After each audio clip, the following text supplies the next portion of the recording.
பிரியமானவர்களே, இன்றைக்கு காலை பொழுது எப்படி இருக்குது? சந்தோஷமா இருக்குதா? மன மகிழ்ச்சியா இருக்கிறீங்களா? நாங்க சந்தோஷமா இருக்கிறோம். நீங்க நிக்கிற இடம் பார்த்தா வித்தியாசமா இருக்குதுன்னு பாக்குறீங்களா? கடற்கரை. உலகத்துல எங்க போனாலும் நிறைய தேசங்கள் கரையில் அமைஞ்சிருக்குல்ல. இது இந்தியாவில கேரளா மாநிலத்தில் இருக்கிற கொச்சின் என்கிற பட்டணத்தினுடைய கடல் பகுதி. இங்க வித்தியாசமா மீன் பிடிக்கிறாங்க. பொதுவா தூண்டில் போட்டு மீன் பிடிப்பாங்க, வலை வீசி மீன் பிடிப்பாங்க, எல்லாம் பார்த்துட்டோம்ல. இது அப்படியே வலையை உள்ள இறக்கி இருக்கிறாங்க. கொஞ்ச நேரத்துல அப்படி மேல தூக்கினா நிறைய மீன்கள் இருக்கிறது. இது சீனா வலை அப்படின்னு சொல்றாங்க. ஒருவேளை சீனாவில் இந்த மாதிரி மீன் பிடிப்பாங்க போல இருக்கிறது. இங்கேதான் அது மாதிரி மீன் பிடிக்கிறதே பார்க்க முடிகிறது கொச்சின்ல. சரி, ஆண்டவர் எனக்கு என்ன வார்த்தை வைத்திருக்கிறார் அப்படின்னு பாக்குறீங்களா? எரேமியா 15:19 நீ திரும்பினால் நான் உன்னை திரும்ப சீர்படுத்துவேன். ஆண்டவர் சொல்ல, நான் உன்னை திரும்பவும் சீர்படுத்துவேன். அப்படின்னா என்ன காரியம் அப்படின்னு நினைக்கிறீங்களா?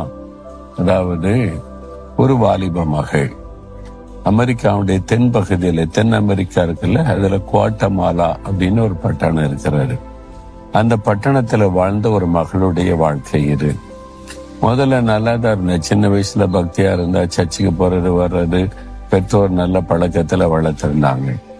வாலிப வயதான உடனே பாருங்க, கண்களின் நிச்சை, மாமிசத்தை நிச்சை, திரும்பினபடி வாழணும், அதனால அனுபவிக்கணும்னு சொல்லி போய் அவள் ஆண்டவரை விட்டு தூரமா போய்விட்டாள், பெற்றோரை விட்டு தூரமாய் போய்விட்டாள்.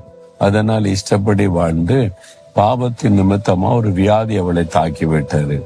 வியாதியில பாதிக்கப்பட்டு எலும்பும் தோலுமாகி அவள் ஒரு குடிசைக்குள்ள, கடைசி நிலவு குடிசைக்குள்ள வியாதி படுக்கையிலே படுத்திருந்தாள். அவளை நேசிக்கவோ கவனிக்கவோ யாருமே வரமாட்டாங்க.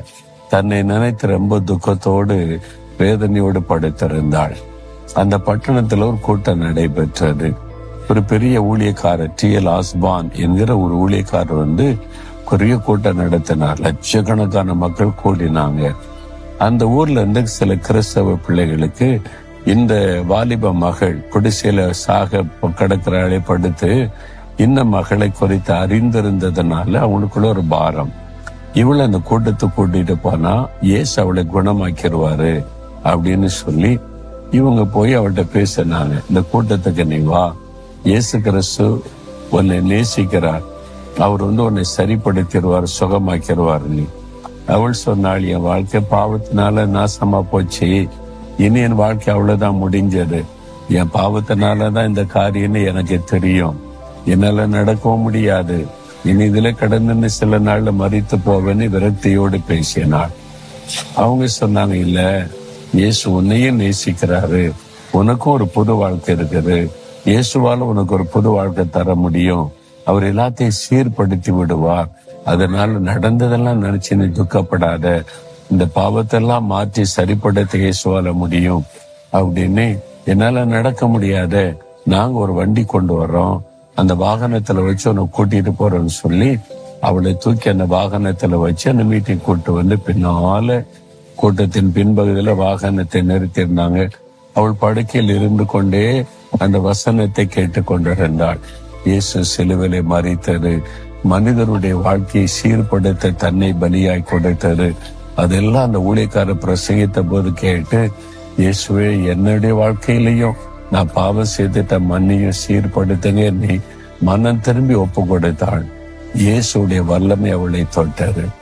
ஆண்டவர் அவளை தொட்டு அதே நேரத்துல ஒரு வல்லமை சரீரத்துல இறங்கின உடனே படுக்க விட்டு எழுந்தாள், நடக்க ஆரம்பித்தாள். பூரண சுகம், அவருடைய வாழ்க்கையே புதிதாய் மாறிவிட்டது. அதன் பிறகு பாவத்தை விட்டு விலகி ஒரு பரிசுத்த வாழ்க்கை வாழ ஆரம்பித்து மகிழ்ச்சியான ஒரு வாழ்க்கை வாழ்ந்தாள்.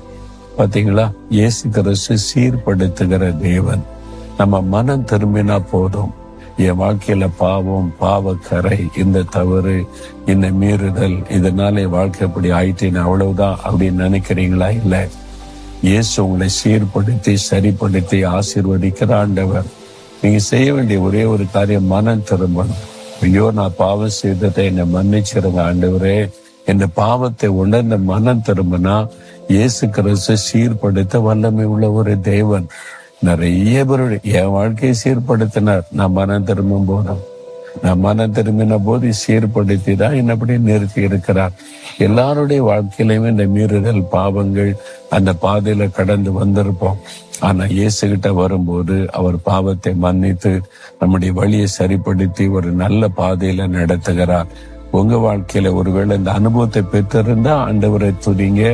அந்த அனுபவம் இல்லாம உங்களுக்குள்ளேயே பாவத்தை குறித்து வருத்தப்பட்டு கொண்டிருந்தா இயேசு கிறிஸ்து உங்களை சீர்படுத்தி ஆசீர்வதிக்க விரும்புகிறார். உங்களை அப்படி கையில ஒப்பு கொடுத்தா போதும். சொல்றீங்களா, ஆண்டவரே என் வாழ்க்கை பாவத்தினால நாசமா போச்சு, சமாதானம் போச்சு, நிம்மதி போச்சு, பரிசுத்தம் போச்சு, குடும்பம் போச்சு, வியாபாரம் போச்சு, எல்லாத்தையும் இழந்துட்டு சரீர ஆரோக்கியம் போச்சு. சீர்படுத்துகிற தேவன் என்பதை விசுவாசிக்கிறேன். இன்னைக்கு மனம் திரும்பி உங்களுடைய கரத்தில் ஒப்பு கொடுக்கிறேன். எனக்காக சிலுவையில நீங்க ரத்த சிந்தி மறித்து உயிர்த்தெழுந்ததுனால என்னையும் சீர்படுத்தி ஆசீர்வதிங்க. ஆண்டவரே யார் யார் இப்படி ஜெபிக்கிறாங்களோ இந்த மகனை தொடும், இந்த மகளை தொடும். இன்று முதல் ஒரு பரிசுத்தமும் சமாதானமுடைய வாழ்க்கையில வரட்டும், புதிதாக்கி விடும். இயேசுவின் நாமத்தில் ஜெபிக்கிறோம். ஆமென், ஆமென்.